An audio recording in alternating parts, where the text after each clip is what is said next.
ప్రభు knowledge కొరకాయ పరిశుద్ధ గ్రంథం నుంచి పరిశుద్ధ లేఖనాలు ధ్యానం చేసుకుని దేవుని ఆత్మతో సత్యముతో ఆరాధించే వారముగా మనం ఉందాం. ఆత్మతో సత్యముతో ఆరాధించే వారముగా మనం ఉందాం.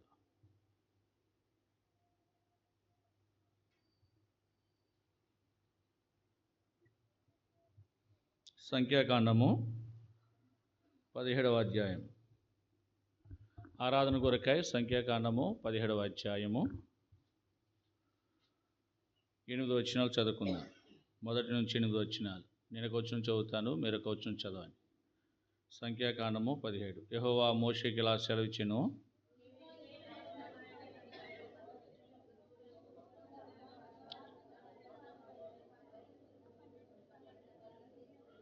లేవి కర్ర మీద అహరోను పేరు రాయవలను, ఏలనగా పితరుల కుటుంబంలో ప్రధానికి ఒక కర్ర ఉండవలను.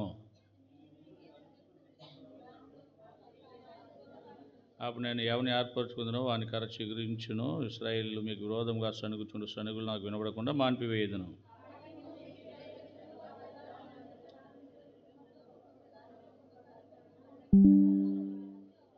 అహరోను కర్రయు వారి కర్రల మధ్య ఉండేను. మోషే వారి కర్రలను సాక్ష్యపు గుడారములో యెహోవా సన్నిధిని ఉంచెను. చదవండి 8.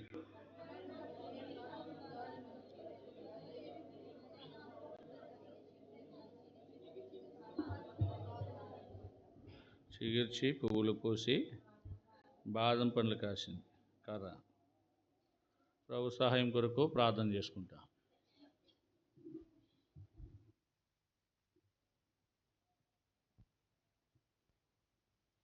ప్రేమగల మా తండ్రి, మమ్మల్ని ప్రేమించిన యేసు ప్రభువా, నీకు వందనాలు దేవా. మరి పాటల ద్వారా నేను మహింపరచాము, అలాంటి కృప మాకు ఇచ్చారు. తిరిగి వాక్యం దగ్గరికి వస్తూ ఉన్నాం, మీరే మాట్లాడండి దేవా. నీ దాసునైనా నన్ను సిలువచెంత మరుగు చేసుకోండి. నీ ప్రజలకి ఏం మాట్లాడితే అవసరమే ఉన్నవో వాటిని దయచేయండి. నేను కాదు తండ్రి మాట్లాడేది, మీరే మాట్లాడండి. ఆనాడు ఇశ్రాయేలు ప్రజలకు ఆకాశం నుండి మన్నాను కురిపించిన రీతి దేవా, ఇది నా మా కోసమో దేవా, తిరగబడిన ఆకాశం నుంచి నీకు వాక్యమని మన్నాను కురిపించండి. మా హృదయాలు తెరవండి దేవా, మీరే మాట్లాడండి. లైవ్ శబ్దంత్రాన్ని కూడా స్వాధీనం ఉంచుకోండి. చదవబడిన వాక్యాన్ని సంఖ్యాకాండం 17:1-8, యోహాను 4:24 కూడా మాకు దీవెనకరంగా చేయండి. నీ దాసుని బలపరచండి, అభిషేకించుకోండి దేవా. నీ యొక్క బోరుగా వాడుకోండి, స్వరాన్ని బాగు చేయండి దేవా. నీ కృపతో మీ కనికరంతో మమ్మల్ని నింపి మీరే భద్రపరచుకుంటున్నామని, నీ ప్రత్యక్షతలో మమ్మల్ని పెంచమని కోర్చు దేవా. నీ సన్నిధి సంతోషములు, బుద్ధి, జ్ఞాన బాహుల్యములు సమృద్ధిగా మాకు దయచేయండి. కనిపించిన చిరశక్తులను యేసునామములో గద్దిస్తున్నాం, దూరపరచండి. నీ ప్రభావం ఈ స్థలంలో ఉంచండి దేవా. వాక్యం ద్వారా మాతో మాట్లాడండి. వాక్యం ద్వారా మనల్ని బ్రతికించే దేవుడు అయినా దేవా, వాక్యాన్ని మేమంతా కూడా ఉదయంలో ఉంచుకుని దేవా, ఆత్మతో సత్యంతో సేవించే ప్రజలుగా ఉండు కొరకు మనం సిద్ధపరచమని యేసు నామములో ప్రార్థించి వేడుకుంటున్నాం తండ్రి, ఆమేన్.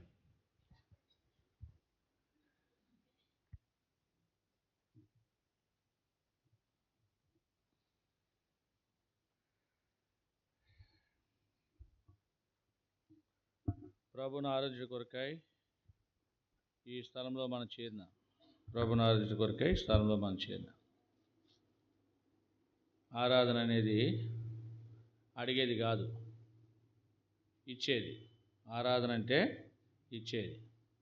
అడిగేది ప్రార్థన, ఆరాధన అంటే ఇచ్చేది. ఎవరికి? ప్రభుకి ఇవ్వాలి. ఆయన చేసిన ఉపకారం బట్టి మనము ఆయనకి ఇవ్వాలి, కృతజ్ఞతాస్తుతులు చెల్లించాలి అంటాడు 100వ కీర్తనలో. చదవండి, కీర్తన గ్రంథము 100వ అధ్యాయము, కీర్తన గ్రంథం 100వ అధ్యాయం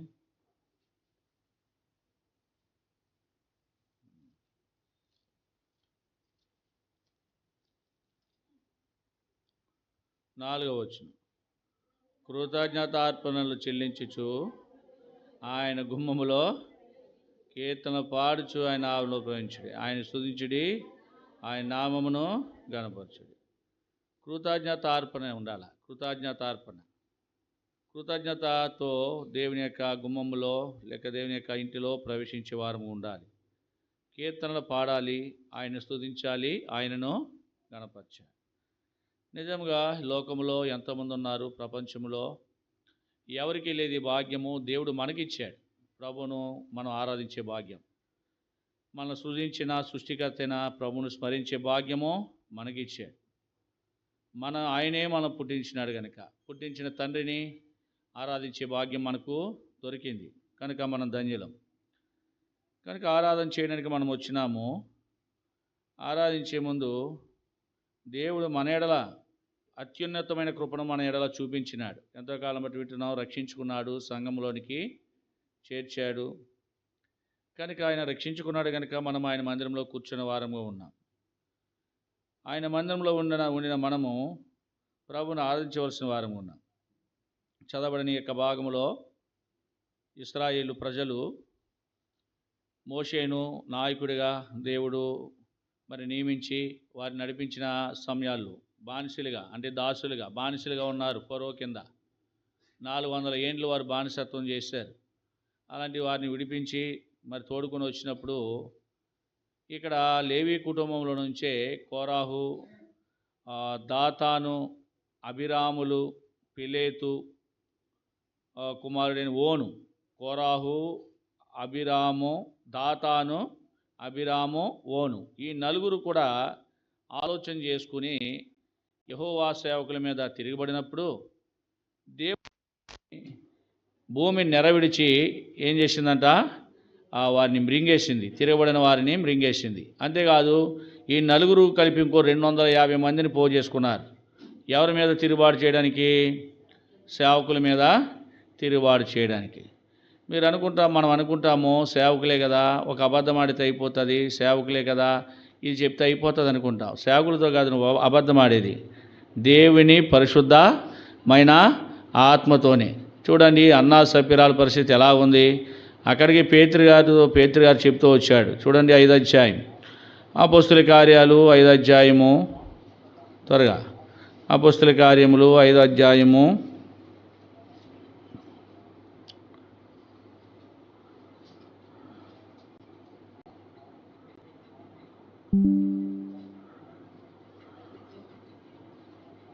4వ వచనం. అది నీ యొద్ద ఉన్నప్పుడు అది నీదే కదా, అమ్మిన పిమ్మట అది నీ వశమే ఉండలేదా? ఎందుకు ఈ సంగతి నీ హృదయంలో ఉద్దేశించుకున్నావు? నీ మనుషులతో కాదు దేవునితోనే అబద్ధం చెప్పినావు. అబద్ధం ఆడుతూ అని వానితో చెప్పాను. సరే, ఇక్కడ ఆయన పరిస్థితి అలా ఉంటే ఆయన భార్య ఉంది, ఆమె పేరు సప్పీరా. ఆమె పరిస్థితి కూడా ఆమెను ఏమన్నాడు చూడండి, 9వ వచనం. అందుకు పేతురు, ప్రభు యొక్క ఆత్మను శోధించడానికి మీరెందుకు ఏకీవించారు? పేతురే కదా అనుకున్నారు వాళ్ళు. అక్కడ పేతురు కాదు, అక్కడ పరిశుద్ధాత్ముడు పనిచేస్తున్నాడు. పరిశుద్ధాత్ముడు పేతురు గారికి ముందుగానే చెప్పేసినాడు.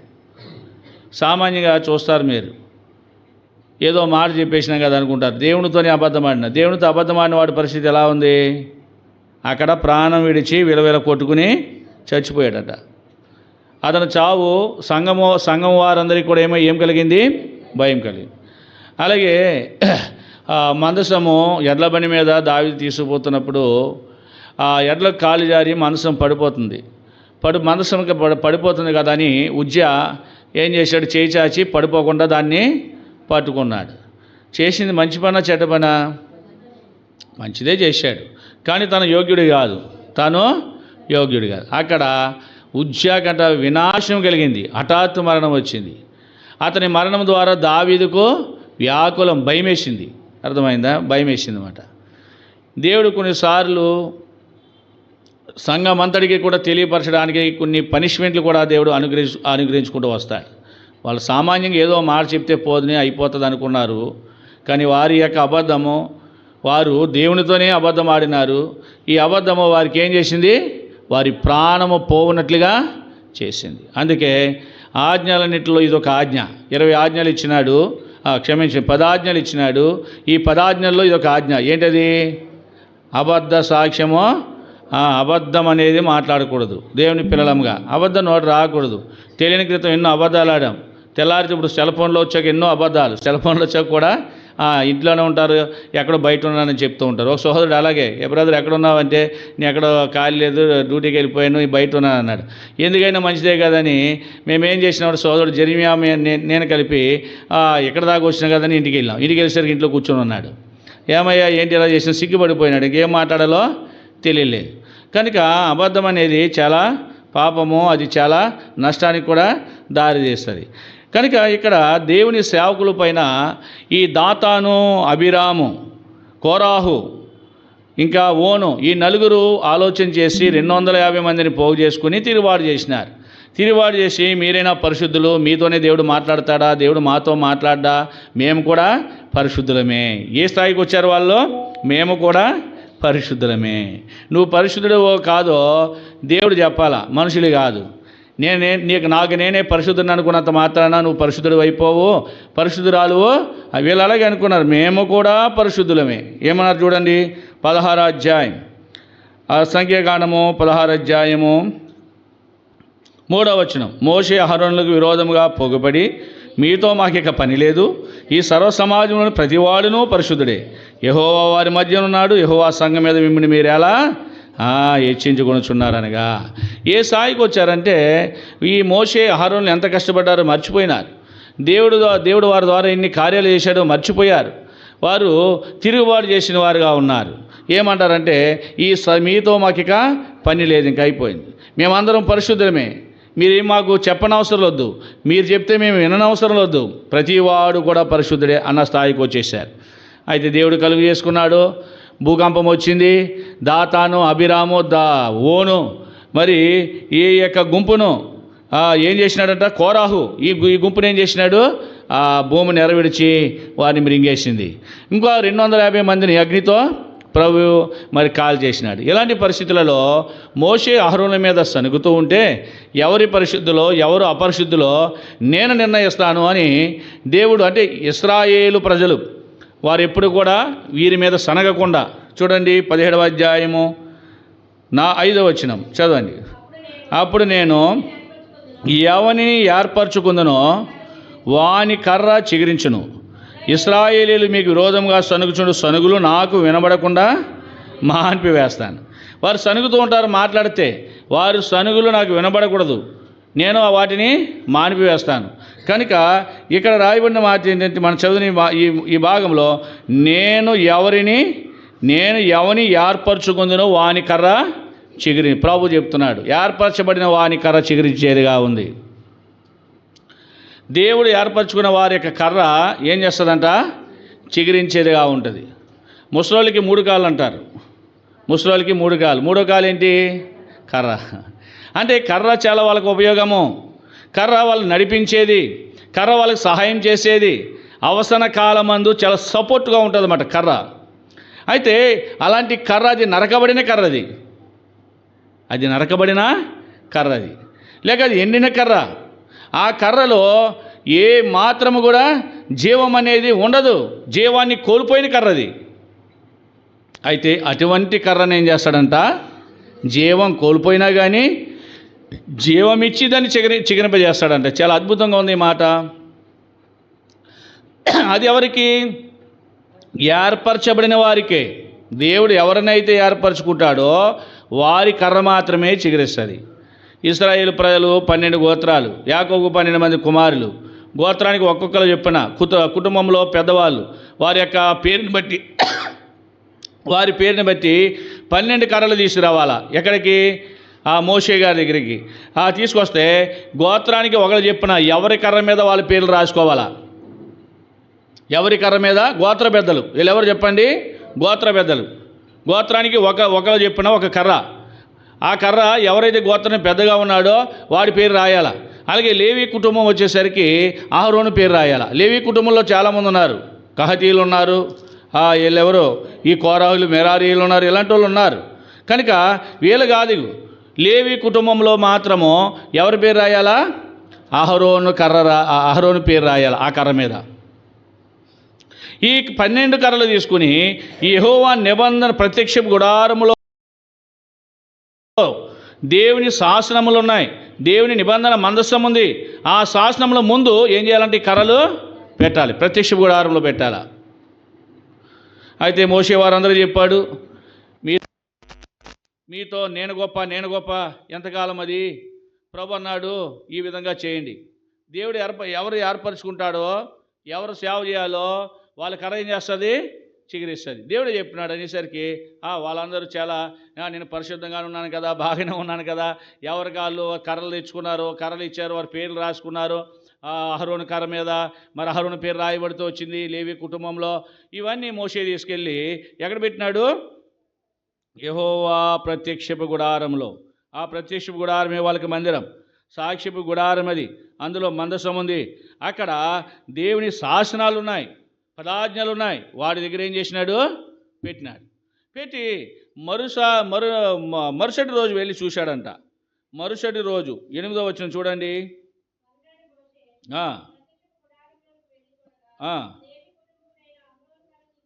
అది మరునాడు ఒకరోజు 24 గంటలు గడిచింది.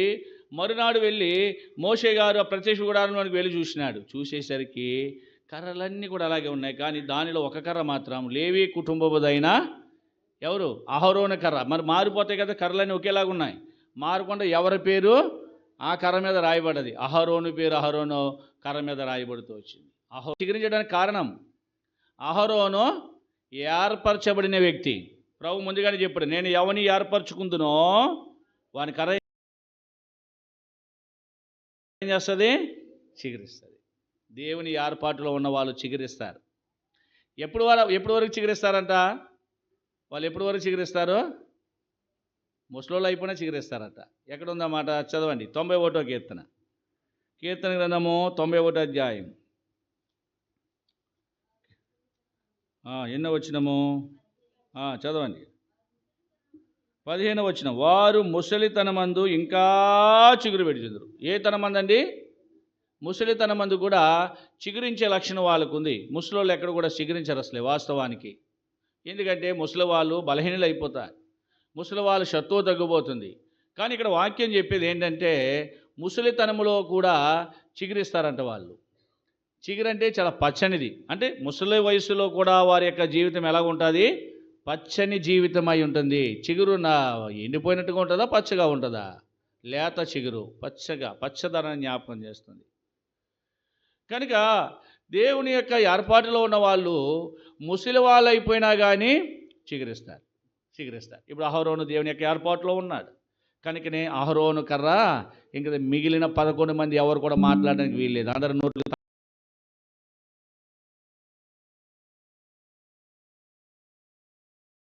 తాళాలు పడ్డాయి. దేవుడే నిర్ణయం చేశాడు, నేను ఈ కుటుంబాన్ని ఏర్పరచుకున్నాను యాజకత్వం చేయడానికి. అలాంటి పరిస్థితులలో మరి అహరోను కర్ర చిగిర్చింది. మన భావం ఏంటంటే ఈరోజు మన ఆరాధన చేయడానికి వచ్చిన మనము మన జీవితాల్లో కూడా ఆనాడు దేవుడు అహరోనును ఏర్పరచుకున్నాడు, అహరోను చిగిరించాడు. అహరోను ఏర్పరచుకున్నాడు, అహరోనును చిగిరించాడు. అలాగే నా జీవితంలో కూడా దేవుడు అహరోని ఆ దినాల్లో ఏర్పరిచిన రీతిని మనలను కూడా దేవుడు ఏర్పరచుకున్నాడు. దేవుని ఏర్పాటులో ఉన్న వాళ్ళు ఎలాంటి వాళ్ళంట? 65 కీర్తన 4వ వచనం చదవండి. కీర్తన గ్రంథము 65 అధ్యాయం 4వ వచనం త్వరగా చదవాలా. నీ ఆవరణములలో నివసించినట్లు నీవు ఏర్పరచుకొని చేర్చుకుని వాడు ధన్యుడు. ఏర్పాటు, చేర్పు రెండు ఉన్నాయి ఇక్కడ. దేవుడు ఏర్పరచుకోవాలా, దేవుడు చేర్చుకోవాలా? ఎక్కడ చేర్చుకోవాలా? దేవుని ఆవరణంలో ఉండడానికి, దేవుని మందిరంలో ఉండడానికి. అంటే ఎవరైతే దేవుడు ఏర్పరచుకుంటాడో, ఏర్పరచుకోవడమే కాదు దేవుడు వాడిని చేర్చుకుంటాడో వాడు ఎలాంటి వాడంట? చేర్చుకోవడం అంటే దేవుని దగ్గర ఉంచుకుంటాడు. అసలు దేవుడే వాని దగ్గర ఉంటే ఏముండదట? మరణం ఇక ఉండదు. ఏడుపైననో బాధ అయిననో చదవండి. ప్రకటన గ్రంథంలో చూస్తాం 21వ అధ్యాయం, రెవల్యూషన్ చాప్టర్ 21. ప్రకటన గ్రంథము 21వ అధ్యాయంలో మాటలు మనం చూస్తాం. 3వ వచనం. అప్పుడు ఇదిగో దేవుని నివాసము మనుషులతో కూడా ఉన్నది, ఆయన వారితో కాపురముండును, వారు ఆయన ప్రజలైందురు. దేవుడు తానే వారి దేవుడైంది వారికి తోడై యుండును. ఆయన వారి కన్నుల ప్రతి భాష విందును తుడిచివేయను. మరణం ఏక ఉండదు, ఏ దుఃఖమైన ఏడుపైన వేదనేక ఉండదు. మొదటి సంగతులు గతించిపోయిన సింహాసనం నుండి వచ్చిన గొప్ప స్వరము చెప్పగా వింటిని. దేవుడు వారికి తోడుగా ఉంటాడు. అంతేకాదు వారు దేవునికి ప్రజలై ఉంటారు. బాష్పబిందులు తుడుస్తాడు. ఆ దుఃఖం ఉండదు, మరణం ఉండదు, వేదన ఉండదు, ఇబ్బందులు ఉండవు. అంతా క్షేమ. అంటే దేవుడు చేర్చుకున్న వానికి అంతా క్షేమమే. ఒక్క మాటలో చెప్పాలంటే పూర్వము ఉత్తరాలు రాసేవారు, ఇప్పుడు ఉత్తరాలన్నీ లేవు. సెల్ ఫోన్లు వచ్చిన తర్వాత ఉత్తరాలన్నీ ఆగిపోయాయి. ఉత్తరాలు రాసేవారు. ఉత్తరం రాసే ముందు ఏం రాసేవారు? నేను క్షేమముగా ఉన్నాను, నీవు కూడా క్షేమంగా ఉన్నావని నమ్ముచున్నానని వారు ఎవరైనా దేవుని బిడ్డలైతే కనుక దేవుని ప్రార్థించుచున్నానని క్షేమము కొరకు రాసేవారు మొట్టమొదటి. ఆ తర్వాత వీళ్ళ సంగతులు రాసుకునేవారు. ఈ పిల్లలకు తెలియదు ఉత్తరాలు అంటే, ఇలా తెలియదు. ఇలా గోళీలు ఆడటం తెలిసినంత వీళ్ళకి, గోళీలు ఆటలను గూటి బిళ్ళ ఆటలు ఆడటం తెలుసు వీళ్ళకి. ఉత్తరాలు అంటే ఇలా తెలియదు. ఆడకూడదు, నేర్చుకోండి. ఉత్తరాలు అంటే తెలియదు వీళ్ళకి. సరే, ఉత్తరము అది నీవు క్షేమము, నేను కూడా క్షేమమే. అంటే క్షేమ సమాచారాలు తెలిపేదే ఉత్తరము. అయితే ఇప్పుడు దేవుడు చేర్చుకున్నవాడు ఎలా ఉంటాడంట? క్షేమముగా ఉంటాడు. ఆయన యొద్ద క్షేమం ఉంది. యేసు ప్రభు దగ్గర ఏముంది? ప్రభు దగ్గర క్షేమం అనేది ఉంది. కనుక అందుకే వాడు ధన్యుడయ్యాడు. వారిని ఏమన్నారు? చేర్చబడిన వారిని, ఏర్పరచబడిన వారు, చేర్చబడిన వారు ధన్యులు. ఇద్దరు కూడా ఏర్పాటులో ఉండాలా. ఏర్పరచబడిన వారు ఏం చేయాలా? దేవుని దగ్గరకు చేర్చబడాలా. అలాంటి వారికి ధన్యత దొరుకుతుంది. ఎలాంటి ధన్యత? దేవుడు ఎక్కడి నుంచి ఏర్పరచుకున్నాడు? చదవండి యోహాను సువార్త 15:19, జాన్ గాస్పెల్ 15:19. అంతసేపు తీశారా యోహాను సువార్తను?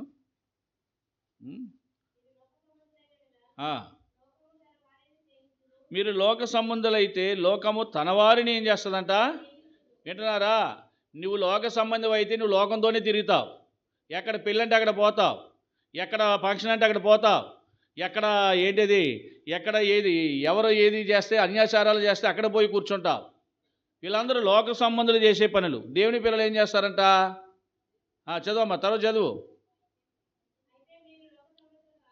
అయితే మీరు లోక సంబంధులు కాదు. లోక సంబంధులు ఏం చేస్తారు? లోక సంబంధులతో సహవాసం చేస్తారు. దేవుని పిల్లలు దైవ బిడ్డలతో సహవాసం చేస్తారు. అందుకే రక్షించబడిన మనకు సహవాసం అనేది చాలా విలువైనది. మీకు అర్థమైందా? రక్షించబడిన మనకు, నేను బాగానే ఉన్నాను కదా అనుకుంటా. కోరాహు అనుకున్నాడు కదా, నేను పరిశుద్ధున్నే కదా అనుకున్నాడు. ఏమైంది? భూమి నెరవిడిచి మృంగేసింది.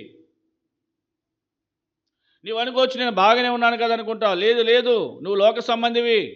లోక సంబంధులకు ఏమాత్రము కూడా క్షేమం అనేది ఉండదు. నేను క్షేమంగా ఉన్నాను కదా అనుకుంటావు, కానీ నీ క్షేమం ఉండదు. అందుకే నువ్వు లోక సంబంధిగా ఉండకూడదు. దైవ సంబంధమైన, దైవభక్తి కలిగిన ప్రభు బిడ్డల యొక్క సహవాసంలోనే ఉండాలా. ప్రభు బిడ్డలతో ఐక్యతగా ఉండాలా. సహవాసంలో చేర్చబడాలా. దేవుని బిడ్డలతో ఏం చేయాలా? సహవాసంలో చేర్చబడి ఏంటి ఇక్కడ 133 కీర్తనలు రాశాడు. ఏమని? సహోదరుల ఐక్యత కలిగి నివసించుట ఎంత మేలు, ఎంత మనోహరం అన్నాడు. అది తల మీద పోయబడి అహరోను గడ్డం మీదుగా కారి అతని అంగీల అంచుల వరకు దిగజారిన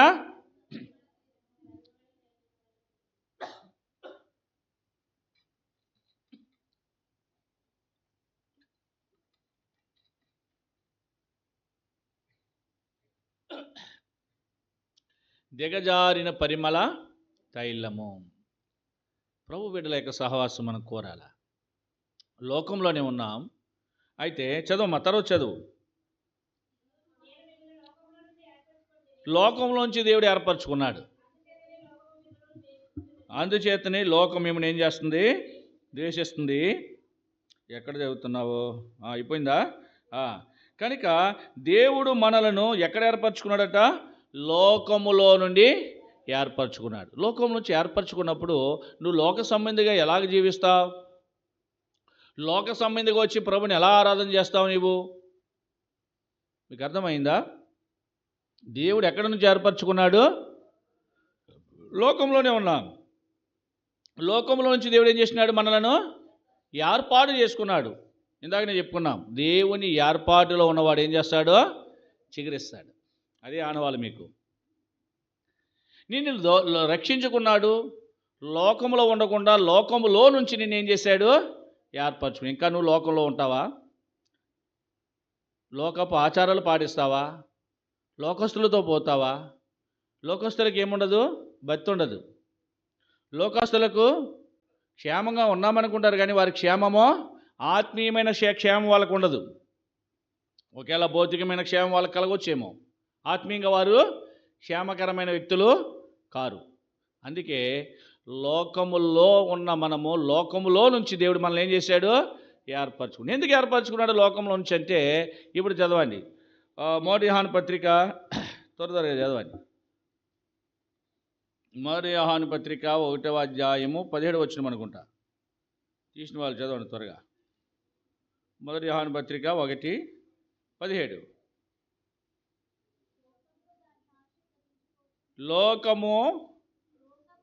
లోకమును దాని ఆశయు గతించిపోవచ్చున్నవి. చాలు. లోకం పరిస్థితి ఏంటి చెప్పండి? ఇలా చూడాలి. కిందకి ఏం చదువుతున్నారు మీరు? లోకం యొక్క పరిస్థితి ఏంటి? లోకము గతించిపోయేది. గతించిపోవడం అంటే డిలీట్ అయిపోతుంది. లోకం ఉండదు. లోకము దాని ఆశ కూడా. లోకములో ఉన్న ఆశలన్నీ కూడా ఏమైపోతాయంట? గతించిపోతాయి. అంటే లోకము గతించినప్పుడు లోకములో నీవు ఉంటే నీ పరిస్థితి ఏంటి చెప్పాలా? లోకము గతించిపోతుంది. లోకం గతించిపోతున్నప్పుడు ఆ గతించిపోయే లోకములో నీవు ఉంటే నీ పరిస్థితి ఏంటి? నీవు కూడా గతించిపోతావు, ఉండవు. ఇప్పుడు ఎరుకో నాశనం అయిపోయింది. ఎరుకో నాశనం అయిపోయే పురములో ఏమయ్యారు? ఎరుకో ప్రజలందరూ నాశనం అయిపోయారు. రాహాబు అనే వేశ్య తన జీవితాన్ని మార్చుకుని ఆ నాశనం నుంచి తప్పించబడుతూ వచ్చింది. అలాగే లోకము గతించిపోయేది. లోకము నిలవదు. అర్థమైందా? ఈ లోక స్నేహము కన్నా దైవ స్నేహము మిన్న. మీకు అర్థమైందా? ఈ లోక స్నేహము కన్నా చాలామందికి ఈ విలువ తెలియదు. లోక స్నేహాలే ఎక్కువ. అర్థమైందా? లోక స్నేహాలే ఎక్కువ. లోక స్నేహము కన్నా అంట ఏది మిన్న? దైవ స్నేహమే మిన్న. ఎందుకంటే లోకం మంచిది కాదు. ఈ లోకము గతించిపోయేది. ఈ లోకములో ఉన్నవారు కూడా గతించిపోతారు. అందుకే దేవుడు ఎంత ప్రేమించాడంటే, నువ్వు గతించిపోకుండా, నువ్వు నాశనం అయిపోకుండా, నీ జీవం కోల్పోకుండా, నరకానికి పోకుండా, మరణానికి పోకుండా దేవుడు గతించుకుపోయే ఈ ప్రపంచంలో నుంచి నేనేం చేశాడు? ఏర్పరచుకున్నాడు. ఎందుకంటే నీవు క్షేమంగా ఉండాలని, నీవు చిగురించాలని. ఎందుకోసం దేవుడు మరి ఏర్పరచుకున్నాడు? మంచిదే. ఎందుకోసం దేవుడు ఏర్పరచుకున్నాడు? ఇక్కడ అహరోనుని ఎందుకోసం దేవుడు ఏర్పరచుకున్నాడు? యాజకత్వం చేయడానికి. దేనికోసమో? యాజకత్వం చేయడానికి. అలాగే మరి మనలను దేవుడు ఎందుకు ఏర్పరచుకున్నాడు? చూడండి, 4 విషయాలు నేను చూపించి ముగిస్తాను. ఎఫెసీయులకు రాసిన పత్రిక 1వ అధ్యాయము 6వ వచనం. గతించిపోయే లోకములో నుంచి మనము గతించిపోకుండా దేవుడు మనలను ఏర్పరచుకున్నాడు. ఎందుకోసము దేవుడు ఏర్పరచుకున్నాడు ఇక్కడ మనం చూస్తాం. ఎక్కడ నుంచి చదువుతామంటే 6వ వచనము మధ్య భాగానికి వచ్చేయండి. చివరి నుంచి 4వ లైన్. మనము తన ఎదుట, అక్కడ నుంచి చదవండి. చాలా పెద్ద వచనం కదా. మనము తన ఎదుట పరిశుద్ధులమును నిర్దోషులమై ఉండవలనని జగత్తు పునాది వేయబడక మునుపే ప్రేమ చేత ఆయన క్రీస్తులో మనలను. ఇప్పుడు దేవుడు ఎందుకు ఏర్పరచున్నాడంటే, మొదటిగా తన ఎదుట పరిశుద్ధులముగా మనం ఉండాలి. ఎలా ఉండాలి? మనము పరిశుద్ధులముగా మనం ఉండాలి. ఎందుకు పరిశుద్ధత మనకు అవసరము? పరిశుద్ధత మనకు ఎందుకు అవసరము? చూడండి, ఒక పంది ఏం చేస్తుందంట? బురదలో దొలుతుందంట. ఓ దొరగారు అలా వెళ్ళాడు, చూశాడు. అయ్యో, నా దగ్గర ఎంత డబ్బు ఉంది, దాన్ని పట్టించుకునే వాళ్ళు ఎవరో లేరే, అది బురదలో దొలుతుందని దాన్ని తీసుకొచ్చి ఏం చేశాడంట? ఓ పనివాడిని పంపించాడు. దాన్ని శుభ్రంగా, సేమ్ పంది, తెల్లగా ఉంది, వైట్గా, శుభ్రంగా స్నానం ఏం చేశాడు. అంతా బాగుంది. దానికి ఒక చొక్కాయి కుట్టించాడు, ఆ ముక్కుకి బంగారు కం పెట్టించాడు. అంతా బాగుంది. దానికి ఒక రూమ్ కూడా ఇచ్చాడంట దొరగారు ఏం చేశాడు? ఒక రూమ్ కూడా ఇచ్చినాడు. అంటే బురదలో దొల్లుతున్న పందిని తీసుకొచ్చి ఎక్కడ? ఒక గదిలో పెట్టాడు. గదిలో పెట్టి ఎవరి పనిలో వాళ్ళు ఉన్నారు. అలా గడిచింది, ఒక రోజు గడిచింది. దానికి ఎంతో మంచి మంచి ఆహారం పెడుతుంటే తినడంలే. దానికి బురదలో ఉన్న తిండే దానికి అవసరం. అలాంటి సమయాల్లో ఈ పనివాడు పని చేసుకుంటూ ఉన్నాడు. ఈ యొక్క యజమాని దొరగారు ఊరు బయటికి తను ఏదో పనుల మీద వెళ్ళిపోయాడు. మళ్ళా తిరిగి వచ్చేసరికి ఈ పందె ఇక్కడ మళ్ళా తన ఇంటి ప్రక్కన ఉన్న అదే డ్రైన్లో ఏం చేస్తుందంట, ప్రశస్తమైన వస్త్రాలతో బంగారపు ఆ ముక్కు కమ్మితో మరలా దొల్లేస్తుంది. అప్పుడు ఆ దొరగారు అనుకున్నాడు, నేను చాలా తప్పు పని చేశానే.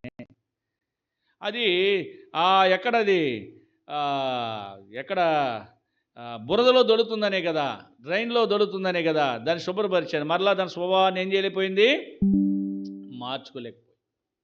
అది మార్చుకోలేకపోయింది, మళ్ళా వెళ్ళి బురదలోనే దొడుతుంది. అది మరలా వెళ్ళి బురదలోనే దొడుతుంది. ఎందుకంటే దైవ గ్రంథంలో కూడా దేని యొక్క వాక్యం ఉంది. చదవండి, పేతురు రాసిన రెండవ పత్రిక 2వ అధ్యాయం 22వ వచనం. కుక్క తన వాంతికి తీరినట్టును కడగబడిన పంది బురదలో దొర్లుటకు మల్లునట్లును అను నిజమైన సాంచిప్ని వీరికి. కడగబడిన పందే మరలా అంటే దాన్ని ఎంతో శుభ్రపరిచాడు, ఎంతో నీట్గా చేశాడు. అంటే కడగబడింది ఏమైంది, అది పవిత్రపరచబడ్డది. ఎందుకంటే దాని మురికంతా పోయింది కదా, మంచి సబ్బుతో కూడా దాన్ని స్నానం చేయించాడు. కానీ తిరిగి మరలా ఏం చేసింది, ఆ బురదలోనే అపవిత్రతతోనే అది నిండిపోయింది. అయితే దేవుడు నిజంగా మనము ఇక దొరగారిని ఇంట్లో ఉండడానికి దానికి అర్హత లేదు. దొరగారి ఇంకా దాన్ని మరలా చేర్చుకోలే. పోతే పోయిందిలే ముక్కగామే, పోతే పోయిందిలే చొక్కా అనుకున్నాడు. యేసుప్రభు కూడా ఎంత ప్రేమించాడంటే మనలను, మన కోసము మనము పరిశుద్ధులమై ఉండాలని దేవుడు ఏర్పరచుకున్నాడు. గతించిపోతావు లేకపోతే ఈ లోకంలో నీవు పరిశుద్ధుడిగా ఉండాలని ప్రకటన 1:6 ప్రకారం లేక మొదటి యోహాను పత్రిక 1వ అధ్యాయము 7వ వచనం అనుకుంటా, చదవండి.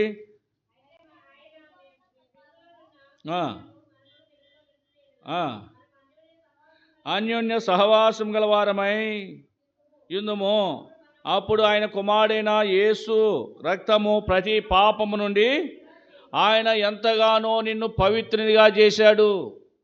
పరిశుద్ధత ఎలా వచ్చిందంటే, నువ్వు ఈ లోకమనే బురదలో ఉన్నావు, ఈ లోకంలో దొర్లాడుతూ ఉన్నావు, ఈ లోకంలో చూడడానికి అసహ్యంగా ఉన్నావు. యేసుకేలు గ్రంథం 16వ అధ్యాయంలో చూస్తాం, అసహ్యముగా నీవు ఉంటివి. అలాంటి వ్యక్తిని దేవుడు నిన్ను ప్రేమించి ఆయన రక్తముతో ఆయన ఆ భూమి మీదకి వచ్చి ఆయన చనిపోయి ఆయన రక్తము, ఆయన యొక్క గాయముల నుంచి వచ్చి కారిన రక్తము ద్వారా నీకేం చేశాడంట, ఉదక స్నానం చేశాడు. కారణం ఏంటి, నిన్ను పరిశుద్ధపరచాలా. దేన్ని పరిశుద్ధపరిచాడు, శరీరాన్ని కాదు, హృదయాన్ని. దేనండి, ఆంతర్యమును పరిశుద్ధపరిచాడు. గతించిపోయే లోకంలో నుంచి దేవుడు నిన్ను ఏర్పరచుకున్నాడు. నీ ఆంతర్యాన్ని ఏం చేశాడు, నీ హృదయాన్ని ఆయన రక్తముతో ఏం చేశాడంట, పరిశుద్ధపరిచి. యేసు రక్తం కడిగేసింది ప్రతి పాపం ఎక్కడ కూడా మాలిన్యం లేకుండా నిన్ను పరిశుద్ధిగా చేసింది. పరిశుద్ధత లేకపోతే నువ్వు ప్రభువును చూడలేవు. చదవండి, పేతురు రాసిన మొదటి పత్రిక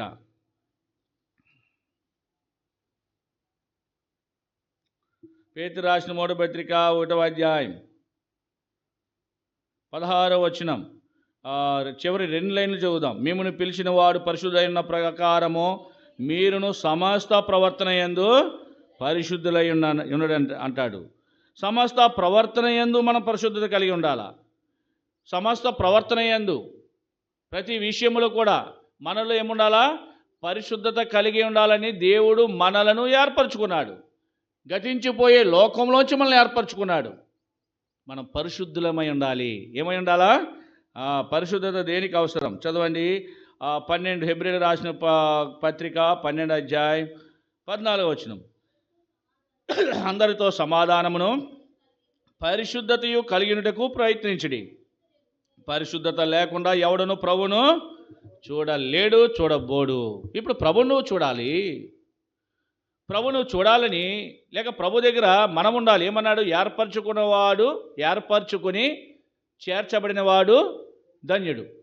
అంటే చేర్చబడితేనే మనం ప్రభుని చూడగలం. ఏర్పాటు చేసుకున్నంత మాత్రాన చూడలేం. ఆయన దగ్గర మనం చేర్చబడాలా, ఆయన దగ్గర మనం వెళ్ళాలా, సృష్టికర్త ప్రభు దగ్గర మనం చేరాలా, ఆయన సన్నిధానంలో మనం ఉండాలా, చేర్చబడాలా. ఇక్కడ చేర్చబడాలి అంటే పరిశుద్ధత మనకు అవసరం. పరిశుద్ధులుగా ఉండు కొరకే దేవుడు మనల్ని ఏం చేసినాడంట, ఏర్పరచుకున్నాడు.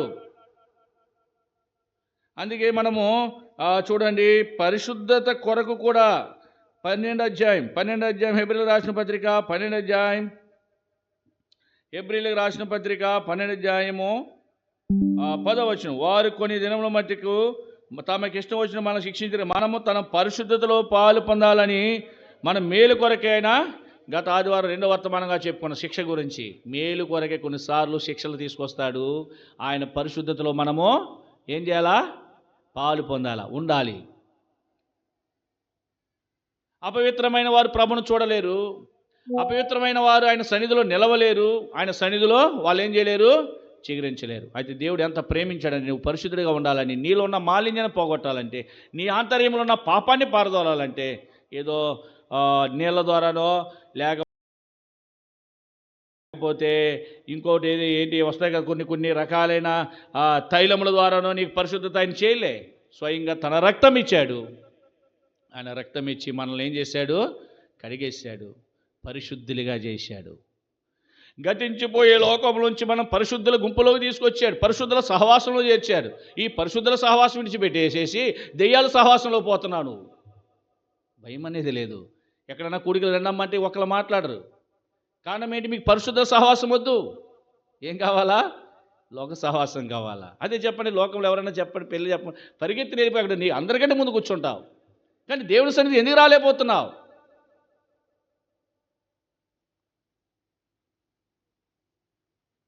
దైవ సన్నిధికి ఎందుకు పరిగెత్తలేకపోతున్నావు? దేవుని మందిరంలో సాంబారేసి పెడతారు, అక్కడైతే మటన్, చికెన్, పలు రకాల వంటలు పెడతారు. అదా తిండి కోసం పోతున్నావా? పరిశుద్ధత నీలో ఉండాలి. దేవుడు ఊరికి నిన్ను ఏర్పరచుకోలేదు. నీవు ఆయన పరిశుద్ధతలో ఏం చేయాలా? పాలు పొందవలనని. దేవుడు లోకం గతించిపోకుండా, నువ్వు చచ్చిపోతావని, నువ్వు నాశనం అయిపోతావని నిన్ను ఈ లోకంలో నుంచి లేపేశాడు దేవుడు. నిన్ను ఈ లోకంలో తప్పించడానికి ఆయన లోకానికి వచ్చేసాడు. లూకా 19:10 నశించిన దాన్ని వెదకి రక్షించడం మనుషు కుమారుడు లోకానికి వచ్చాడు, నిన్ను రక్షించాడు. నశించిపోతున్న నిన్ను రక్షించుకున్నాడు. నువ్వు నాశనం కాకూడదు ఈ లోకంలో అని. దేవుని ప్రేమ ఎంత అద్భుతమైనది, దేవుని ప్రేమ ఎంత అపారమైనది, దేవుని ప్రేమ ఎంత వెలకట్టలేనిది. అది వర్ణించలేము, వివరించలేము. అద్భుతమైన ప్రేమతో దేవుడు మనల్ని ఏం చేశాడు? ప్రేమించాడు. ఆయన ప్రేమాస్వరూపి. God is love. దేవుడు ప్రేమాస్వరూపి. ప్రేమ లేనివాడు దేవుని ఎరగడు. సరే, ఏదేమైనా కానీ దేవుడు మనం పరిశుద్ధులుగా చేశాడు. రెండోది ఏం రాశాడు? నిర్దోషులుగా ఉండాలి. పరిశుద్ధత ఉంటేనే ప్రభువును మనము చూడగలం. పరిశుద్ధత లేకపోతే ప్రభువును మనము చూడలేం. అంటే ప్రభువును చూడాలని నిన్ను పరిశుద్ధతలో ప్రభు ఏం చేశాడు? ఉండడి కొరకే నేను ఏర్పరచుకొని చేర్చుకొని నీలో ఉన్న మాలిన్యం అంతా పోగొట్టి ఆయన రక్తం ఇచ్చేసి నిన్ను కడిగేసి ఎంత శ్రద్ధ తీసుకున్నాడో దేవుడు నీ విషయమై. ఎవరు తీసుకుంటారండి? ఎవరు తీసుకుంటారు? నీ పిల్లలు చిన్నపిల్లగా ఉన్నప్పుడు నువ్వు స్నానం చేస్తావు. ఎందుకు చేస్తావు? పిల్లలకన్నా తల్లి చెప్పండి, పిల్లలకు మీరు స్నానం చేయించారమ్మా? చేయించలేదు. ఎప్పుడు మాట్లాడవా? ఎందుకు చేయించే వాళ్ళకి స్నానం? మురిగిపోతే సరిపోతుందా? శుభ్రంగా ఉండాలి. వాళ్ళు ఎలా ఉండాలా? అది చెప్తే చాలు. వాళ్ళు శుభ్రంగా ఉండాలని, వాళ్ళు శుభ్రంగా ఉండాలని నువ్వు స్నానం చేస్తే అలా ఉంచేస్తారు, శుభ్రంగా ఉంటుందా? అలాగే దేవుడు నువ్వు శుభ్రంగా ఉండాలని, నీ మురుకు పోగొట్టాలని ఆయన రక్తంతో నిన్ను కడిగేశాడు. ఆయన రక్తంతో నీకు స్నానం చేయించాడు. ఉదక స్నానం అన్నాడు దాన్ని, ప్యూర్ వాటర్. చదవండి హెబ్రీయులకు రాసిన పత్రిక 12వ అధ్యాయం. హెబ్రీయులకు రాసిన పత్రిక 11వ అధ్యాయం 22వ వచనం.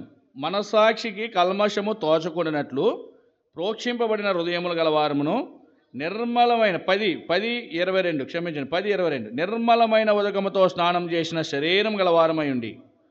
నిర్మలమైన ఉదకం అన్నాడు ఇక్కడ. ఏమన్నాడండి? నిర్మలమైన ఉదకము అంటే ఇంగ్లీష్ బైబిల్లో మంచిగా రాశాడు, ప్యూర్ వాటర్.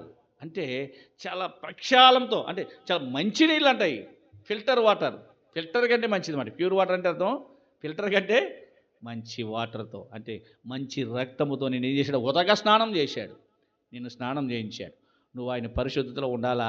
ఆ ప్రభువును నీవు చూడాలి. లేకపోతే ఆ స్నానం నువ్వు చేయకపోయి ఉంటే కనుక నువ్వు ప్రభువును చూడలేవు. అందుకే లోకంలోంచి ప్రభు నిన్ను ఏర్పరచుకున్నాడు, నిన్ను చిగురింప చేయాలి. రెండోది ఏం చదువుకున్నాం?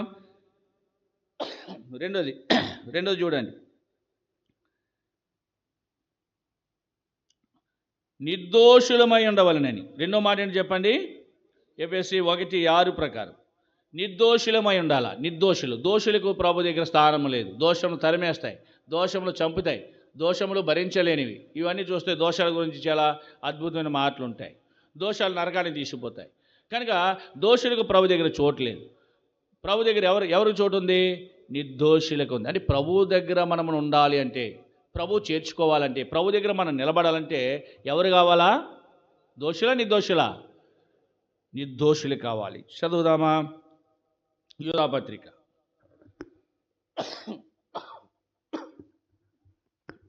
1వ అధ్యాయం 1 పత్రిక ఉంటుంది. అది యూదా 24వ వచనం. తొట్టిల్లకుండా మిమ్మల్ని కాపాడుటకును తన మహిమ ఎదుట ఆనందంతో మేము నిర్దోషులుగా నిలబెట్టుటకు. ఎలాగంటే తన మహిమ ఎదుట ఆనందంతో మేము నిలబెట్టాడు. అంటే నిర్దోషులుగా, అంటే ప్రభువు తన ముందు నిలబెట్టుకోవడానికి నేను పరిశుద్ధతలో నడిపించాడు. ఆయన రక్తం ఇచ్చి ప్యూర్ వాటర్ శుభ్రంగా కడిగేశాడు, నేను శుభ్రపరిచాడు. అంతేకాదు, ఇప్పుడు రెండవదిగా మనం చూస్తే ఆయన ముందు మనల్ని నిలబెట్టుకున్నాడంట. దేనితోని? ఆనందముతో నిర్దోషిగానే ఉండడానికి. దోషులకు చోటు లేదు, నిర్దోషులకు మాత్రమే దేవుని దగ్గర స్థానం ఉంది. నేను నిర్దోషిగా చేశాడు దేవుడు, నేను నిర్దోషిగా ఉంచాడు. కనుక నిర్దోషులుగా ఉండడం కొరకై దేవుడు నేను లోకంలో నుంచి ఏర్పరచుకున్న ఆయన, లోకంలో నుంచి ప్రత్యేకపరిచిన ప్రభువు నేను పరిశుద్ధినిగా చేశాడు, నిర్దోషినిగా చేశాడు. మూడోది చూద్దాం. దినవృత్తాంతాలు 2వ గ్రంథం 29:11. 2 Chronicles chapter 29:11. నా కుమారులారా, తనకు పరిచారకులయుండి దూపం వేయుచుండుటకును ప్రభు తన సన్నిధి నిలుచుటకును తనకు పరిచర్య చేయుటకును యెహోవా మిమ్మల్ని ఏర్పరచుకొనెను గనుక మీరు. ఇప్పుడు మూడో మాట ఏంటంటే దూపం వేయడానికి. మొదటి మాట ఏంటి?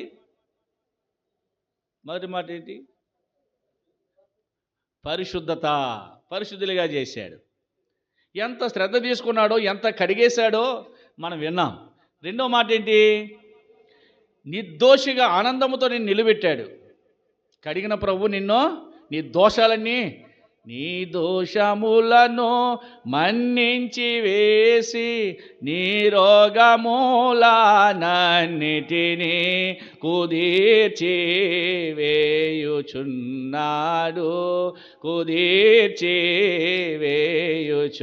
నీ దోషములన్నీ మన్నించాడు, నీ రోగాలు అన్నింటినీ కూడా మరి కడిగాడు, కట్టాడు, గాయాలు కట్టేశాడు, కుదిర్చేశాడు, బాగు చేశాడు. ఎంత గొప్ప దేవుడు! నీ నిర్దోషిగా, దోషమును మన్నించి నిర్దోషిగా తీర్చాడు.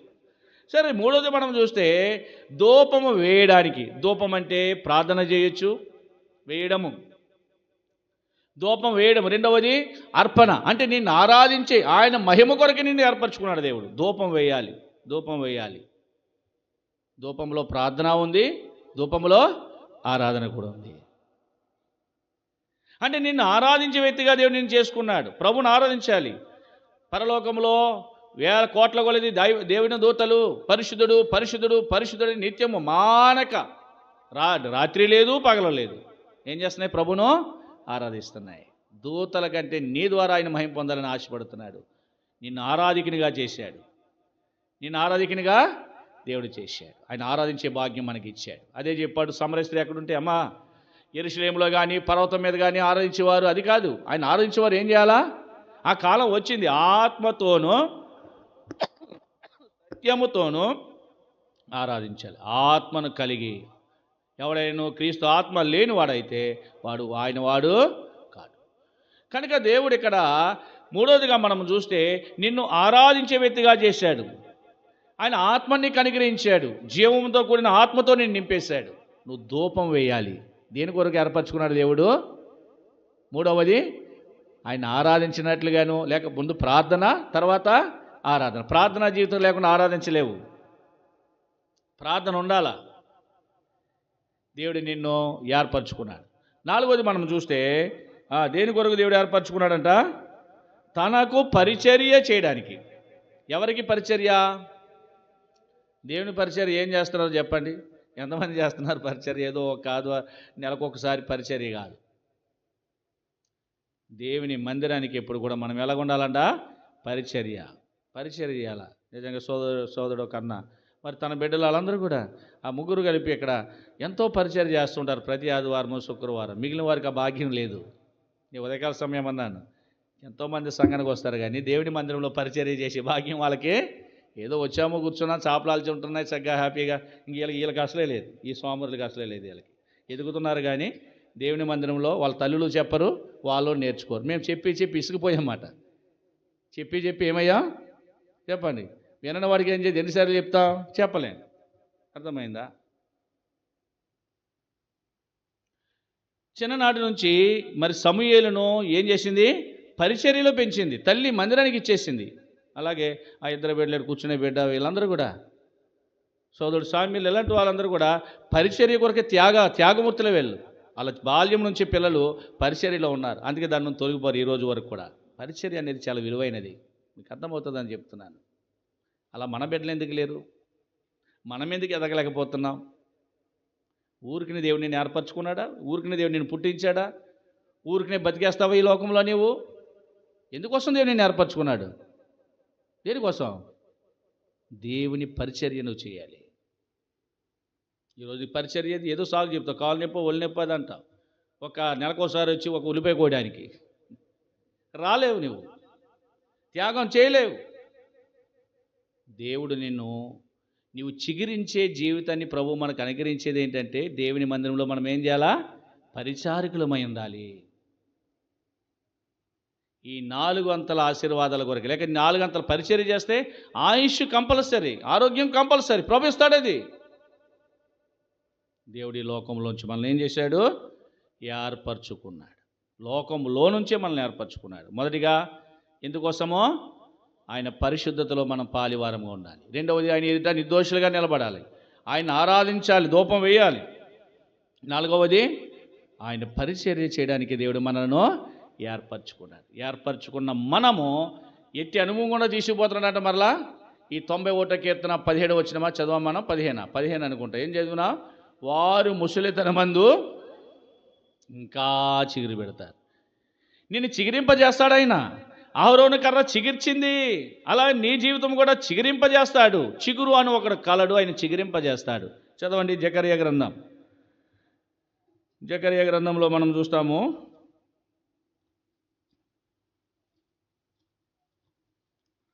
జకర్యా గ్రంథము 6వ అధ్యాయం 12వ వచనం. జకర్యా 6:12 చదవండి. ఎట్లానేమో సైన్యములకు అధిపతి యెహోవా సెలవుచ్చింది ఏమనగా, చిగురు అని ఒకడు కలడు, అతడు తన స్థలములో నుండి చిగుర్చును. చాలు. చిగురు అని ఒకడు కలడు, అతడు తన స్థలములో ఉండి ఏం చేస్తాడో? నీ స్థలములో ఉండి నువ్వు చిగురిస్తావు. జాగ్రత్త. నీ ఇంట్లో నుండి నువ్వు చిగురిస్తావు. నీ మందిరంలో కూర్చున్నా నువ్వు చిగురిస్తావు. ఇంకా ఇంకా ఇంకా చిగురిస్తావు. నీ జీవితం బాగుంటుంది. దేవుడు చిగురింప చేయడానికే నిన్ను ఈ లోకంలోంచి ఏం చేశాడు? ఏర్పరచుకున్నాడు. ఏర్పరచబడిన మనము పరిశుద్ధతలోనూ నిర్దోషులమై ధూపం వేస్తూ పరిచారకులుగా ఉంటూ మన జీవిత యాత్రను కొనసాగించుకుంటే సదాకాలము ముసలివాళ్ళమైపోయినా వంగిపోయినా ఏం చేస్తామో? చిగురించే వారము ఉంటాం. అలాంటి భాగ్యాన్ని దేవుడు ఏర్పరచబడిన వారికి మాత్రమే ఇచ్చాడు. నిజంగా దేవుడు మనల్ని ఏర్పరచుకున్నాడు, తన స్వకీయ సంపాద్యంలో చేర్చాడు. ఈరోజు ఎలా ఉన్నామంటే గాడ్ గ్రేస్, దేవుని యొక్క కృప. అలాంటి ఐశ్వర్యంతో ప్రభుని ఆరాధించినట్లుగా కూడా వచ్చిన ఆత్మదేవుడు మనం సహాయపడిన గాక. ఆమేన్. మనం లేచి నిలబడి ఒక పాట